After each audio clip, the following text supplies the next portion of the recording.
Hi hello नमस्कार, मी काजल. माझ्या YouTube चॅनलमध्ये तुम्हाला सर्वांचं स्वागत करते. आज आमच्याकडे आलं आहे सरप्राईज पाहुणे. चला तर बघूया मी त्यांच्यासाठी काय भेट केला तर, आणि पाहुणे कोणते आहे तर चला मग बघूया आपण. सरप्राईज पाहुणे म्हटले की त्यांच्यासाठी नेमकं काय करावं याचाच पहिले विचार येते. घरी तुरीचे दाणे होते, सोलले ना तुरीच्या शेंगा, घेतला कांदा, सोलला लसण आणि घेतले हिरव्या मिरच्या. एवढं घेतल्यानंतर त्यांना सगळं एकत्र करून घेतलं आधी ताटामध्ये. त्याच्यानंतर ठेवला गॅसवर तवा. तव्यामध्ये टाकलं 1 चमचा तेल. तडतडलीने तेलामध्ये छान मिरची,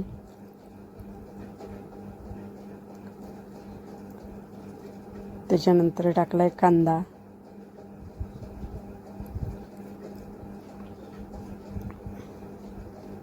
त्याच्यानंतर टाकला लसण.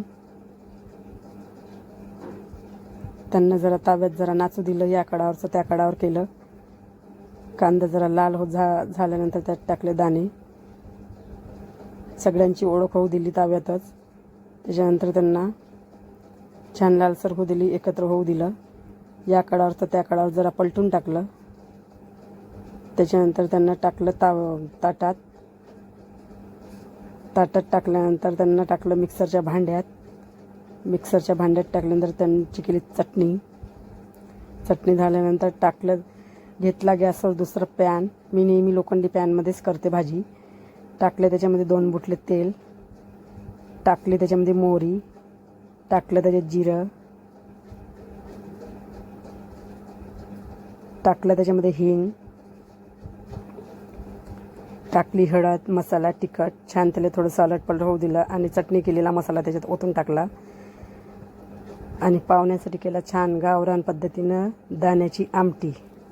झणझणीत केली, छान तिखट. पाहुण्यांनी पण चाटून पुसून खाल्ली. चवीपुरतं टाकलं मीठ. आता एवढं सगळं पाहिल्यानंतर एक पाहाचं राहून गेलं तुमचं, तेही बघूनच घ्या. कोणते पाहुणे आले त्यांची थोबडी जरा पाहूनच घ्या. भाजी कसं झणझणीत झाली आहे.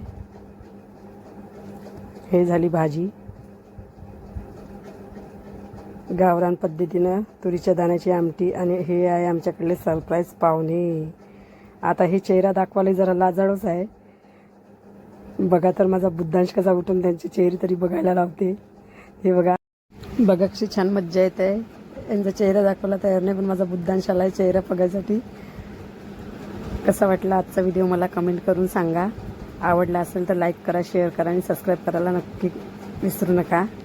हे आहे आमच्याकडले पाहुणे. चला तर आजच्यापुरती एवढंच. बाय. भेटूया नेक्स्ट ब्लॉगमध्ये. तोपर्यंत बाय.